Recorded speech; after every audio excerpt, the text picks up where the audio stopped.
isang ordinaryong Pilipinong kapangpangan. Meron akong mga nalikang obra maestra na nagsimula noong mga panahon ng pandemya.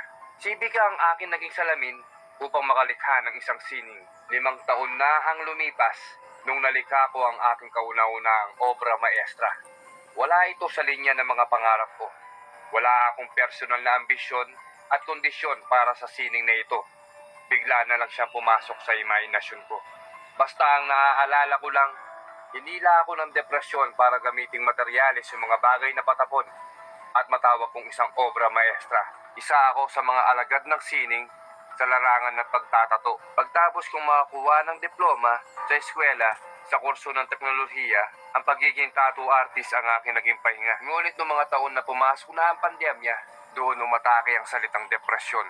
Bilang isang tattoo artist, nawalan ako ng libangan at pagkakakitaan ng mga panahon na yon. Magulo at madilim, ngunit nagdasal pa rin ako ng mataimtim. Ang gusto ko lang mangyari noong mga panahon na yon ay makatakas ako sa madilim na mundo ng depresyon. Iniwasan ko makipagkompetisyon sa kahit ano pang propesyon sa mga kapwa ko Pilipino. Yung malampasan yung mga sarili kong limitasyon, gamit yung mga sarili kong kondisyon.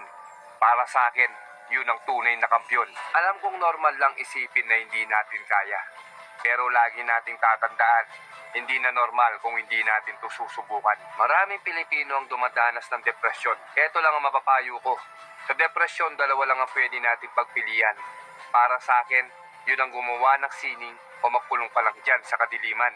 Mas pinili kong balikan yung kabataan ko gamit ang mga obra maestra na nililikha ko. Binuhay ko yung mga alaala na matagal nang nakatatak sa utak ko.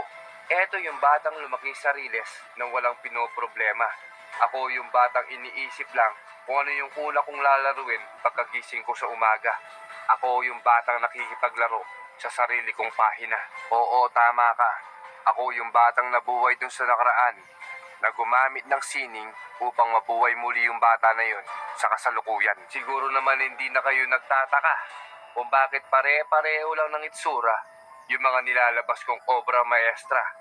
At ngayon naiintindihan nyo na hindi ko pinapakita dito yung kahirapan ng mga Pilipino. Bagkus itanim nyo sa utak nyo na pinapakita ko dito yung tibay ng puso ng mga kapwa natin Pilipino. Hindi nabuhay yung bata noon sa kasalukuyan para sa sarili niyang interes. Kasi umaasa yung bata na yon na magiging replika na lang to ng kahirapan, mawawala na yung mga ganitong klaseng bahay sa Pilipinas at yung mga bagong henerasyon na batang Pilipino, makikita na lang nila to sa mga museo at masasabi nila na, eto pala yung Pilipinas noon. Napakalaki pala ng pinagbago.